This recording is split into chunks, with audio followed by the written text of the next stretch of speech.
At the Global Liver Institute, we believe it all starts with a patient. So what happens when a patient, a liver patient no less, one of the 500 million people living with conditions that often go undiagnosed, untreated, or misdiagnosed, mistreated, and stigmatized, brings the challenges of liver patients front and center? And what happens when a patient then leads a discussion with world experts in policy, research, clinical care, and wellness on ways to overcome these challenges? Let's find out today on GLI Live. Hello and welcome. My name is Donna Cryer. I'm the CEO of the Global Liver Institute and the host for GLI Live. Today is a very special episode in tribute to Veterans Day, which is tomorrow here in the United States, if you're watching this live. And I am very grateful for the permission of the GLI team to not take the day off, to stay on duty and think of ways that we can support military veterans and veterans' family health even more than we do. And I just want to thank our partners at the VA and the Veterans Health Administration for all of the ways that they have helped GLI programming over the course of the past few years. But today our topic is liver health and national security, two things that actually are very connected. And by the end of this episode, you will know why and how. And to help me explain that, I have the perfect guest. I have Major General Mark S. Hall, retired from the United States Air Force. Welcome, General Hall. Thanks, Donna. It's my pleasure to be here on behalf of Mission Readiness. Thank you. Yes, mission readiness is something that we have in common. The executive director, Ben Goodman, is on the board of directors for the Global Liver Institute. And I'm just so excited. I can barely say my own name because I've been so excited about what Ben and what mission readiness can bring to our organization, to our effort, to our mission, and what we can learn from the work that you do. So please share with our viewers a little information about mission readiness and the work that you do. Sure thing. Well, Mission Readiness is an organization comprised of nearly 800 retired flag officers. A flag officer is a general or an admiral. And, you know, our listeners might think that the priorities of a group like that would be advanced weapon systems or whatever. In fact, we're very focused on the human part of national defense, and particularly on the health of the young people we need in order to properly staff the forces and carry out our mission. And we're very concerned because 71% of those young people are not able to meet military qualifications. And you say, well, okay, not everybody wants to be in the military, but if you can't meet military qualifications, which are pretty basic, what else are you not able to do? And the three reasons are nutrition, principally obesity, education, lack of critical skill thinking and problem solving, and a criminal record. And today we're here to talk about the part of that equation that is almost half of the 71%, and that is chronic diseases brought about by obesity. And certainly fatty liver disease is one of those that is driven by obesity, and as well as obesity driving liver cancers even, and being one of the top needs for liver transplant. So the consequences are very dire, but often we focus on those late end stages and outcomes when we really need to be pulling back and looking at how we can prevent this and how we can work with youth to change the course, change the trajectory for a generation. And so what are the things that we can be doing better and doing in partnership, and everybody listening or viewing can play a role in helping our young people avoid obesity and fatty liver disease? Well, when we think about chronic diseases that develop over time, we obviously think of heart disease and cancer at the top of the list. We don't as often think, but are beginning to, about the fact that obesity brings about a number of problems, including fatty liver disease and diabetes. And of the major issues that develop over time, the most controllable is the latter. In other words, the liver has been referred to as the garbage can in the body. It takes the load of everything that we put in, which is harmful to our health, and accumulates over time, leading to to liver failure and other health problems. So what we can do is we can do a better job of regulating what we put into that body, and particularly we want to start at a young age, because while you think of the consequences 20 years later of somebody not being able to meet military health qualifications, the fact is that 15 years before that, there were a young person sitting in a class trying to learn and develop skills that are necessary for them to succeed in life, and their health has already started to deteriorate because of obesity induced issues, including that fatty liver disease. So very, very important for us to focus on healthy nutrition. Over here, we refer to the liver as the major general of the body because it is so important and in charge of at least 500 different functions that are essential for the body to work well, efficiently. And so, it's all in the perspective.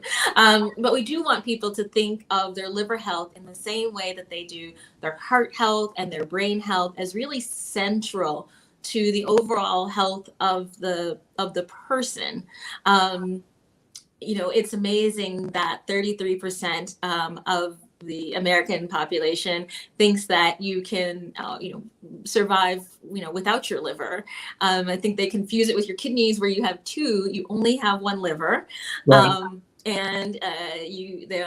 Unfortunately, although we're, working on the technology, there isn't in commonplace a dialysis for the liver, and so if it fails, that's it. That's the story. And so, to your point about education, integrating that into early education. My father was a 6th grade science teacher, a life science teacher, and so this would have been a perfect part of his curriculum with his students at that age, for them to understand the centrality of the liver, all the functions, how important it was, so that they could grow up really taking care of their liver health in all the different ways that's necessary, which includes nutrition, food, and not just what people commonly think of as alcohol, but it's really environmental toxins. It's medications that you might take, as well as food. And so putting that into early childhood and middle school and high school and certainly college education, I think is an important thing that we share. Education is very important, and to tighten up that analogy from earlier, the garbage comes into your body, and the liver is what has to take it out, mm-hmm. and that puts a lot of stress on your liver. Mm-hmm. And the more imbalanced nutrition is, mm-hmm. the more processed elements come into your body, the harder the liver has to work, and the liver gets tired. So it's very important to start young, and we do that in a number of ways with Mission Readiness, but principally through some of the many programs that you think of as school lunch or nutrition mm-hmm. Assistance that are available out there in society, where young people have an opportunity to eat a healthier menu, mm-hmm. a menu with more fresh fruits and vegetables, less processed food, all those kinds of things reduce the fat calories, make it easy to control the weight, reduce the stress on the liver, and mm-hmm. help keep this condition from developing as you mature into young adulthood. And I think it's really alarming that in the last decade or so, there's been an order of magnitude increase in non-alcoholic liver disease. Right. within people serving in the military, which says something profound about what we're taking into our bodies. And I think everybody, recognizes classically that if you consume too much alcohol, you have liver disease. That's kind of where I grew up, thinking anybody that had liver disease must be an alcoholic. But in fact, it's not just alcohol, it's many things that we ingest which lead to this condition. So it's extremely important to support young people with healthy nutrition so that they can develop properly, so they can learn and become, grow up to be fully functional, productive members of our society. And that's really the core of what Mission Readiness does. How can we, partner more on getting this information out? We have at the Global Liver Institute now have a presence through our Liver Action Network in 42 states. And I know that our community organizations are really hungry for ways to serve their communities better, and that certainly includes young people and adolescents. And so are there ways that we can be more helpful in expanding the range of community organizations and places where this message is conveyed? Well, I think this is a public health issue, and that leads you back to organizational solutions. It's certainly important for individuals who might be listening to this program today or acquiring knowledge about the subject we're talking about to do what they can as individuals. But a lot of individuals, that's too much of a reach. And so that's why it's so important to support through our elected representatives the various school programs, which of course were stressed terribly over the last couple of years with COVID. Some districts were able to deliver those health meals, others were not. That's the place where a standard of nutrition is delivered through the school system, federal programs and state programs, where young people learn to respect nutrition, look to eat healthy things, because there are plenty of unhealthy things that taste just great. Remember, your liver's got to deal with the consequences of that. So, I think the biggest thing is awareness and dialogue with public officials and through school districts. And, to the degree we can have this conversation individually within families, that's great too. But we suffer in this country a lot of nutrition-related disease, and it may come as a surprise to some of our listeners that liver disease is right up there near the top of the list.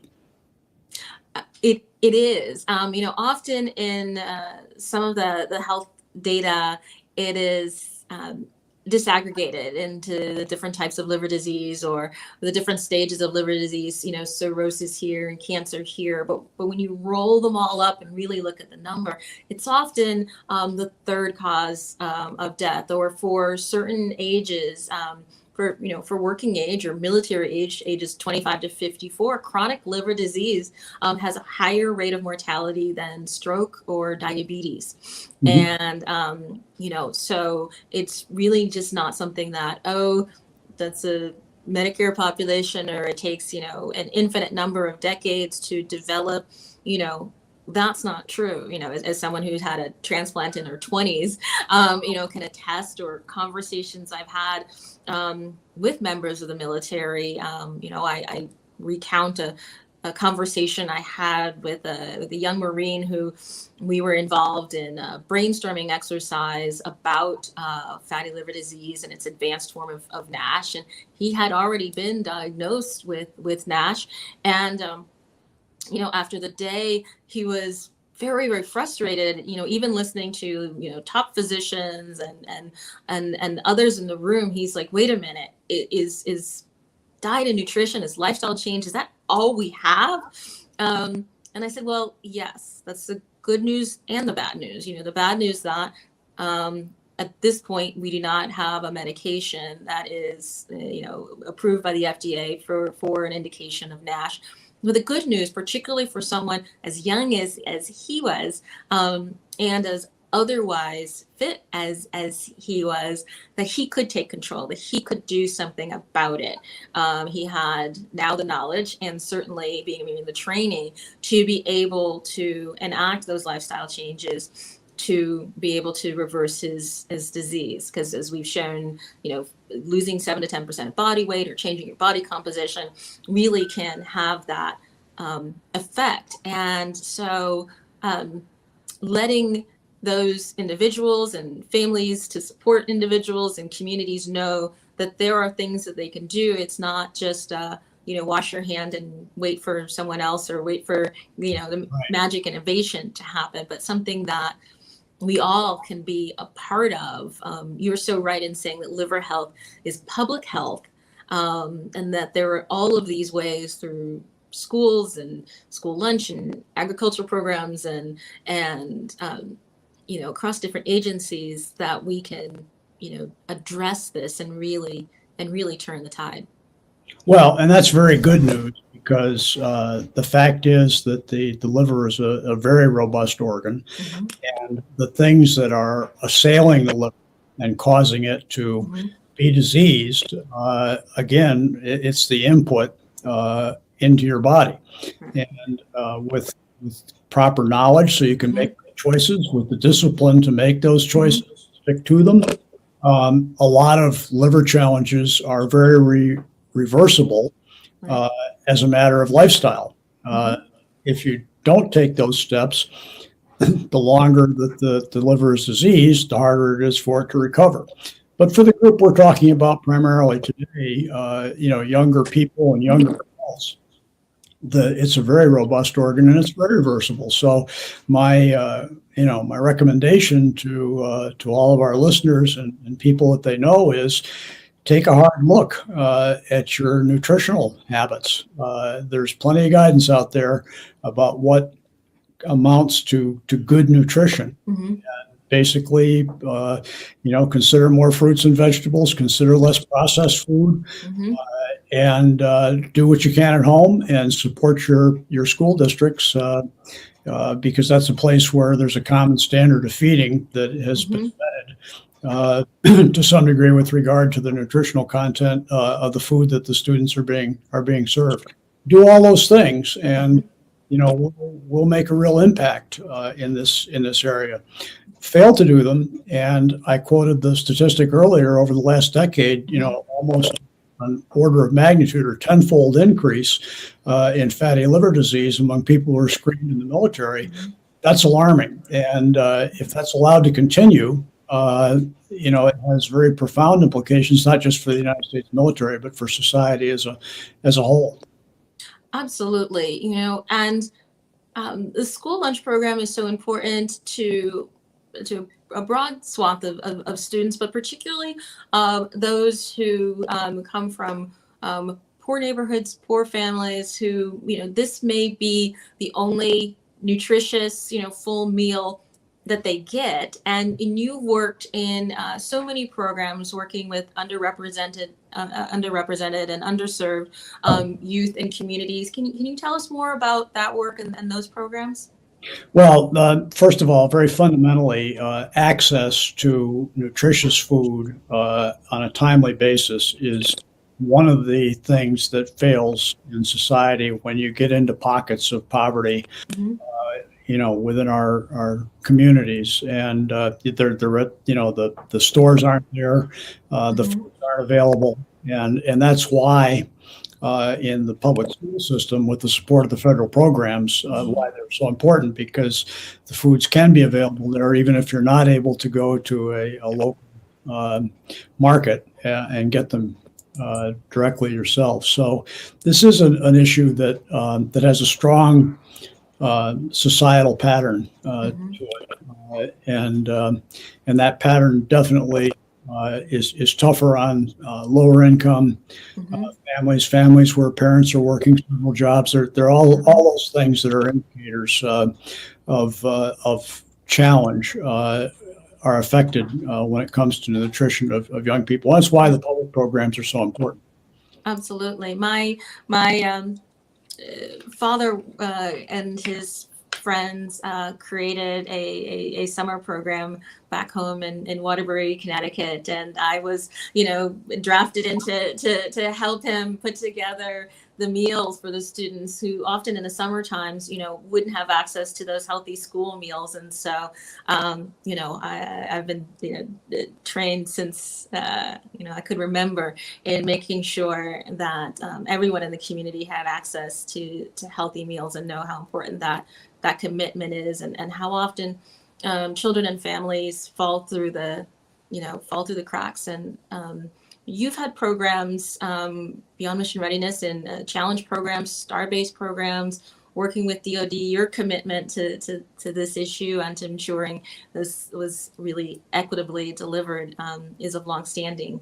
I've been intrigued to learn more about those programs as well. Well, it's been a lifelong commitment because I've recognized that in the end it's about people, and have people who are healthy. They have a good education.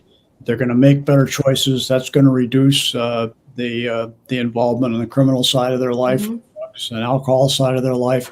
So once again, it's extremely important in the early childhood years to get young people off to a good start.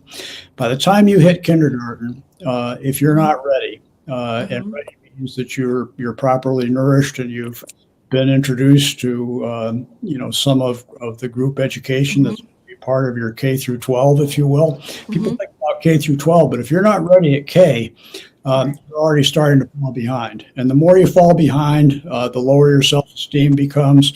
Pretty soon, you've lost contact. There's a concept in running that if you're running with a group of people and you're no more than a couple of paces away from them, you're with that group. But once you're 5 or 6 paces away, you're running with yourself, not with the group anymore.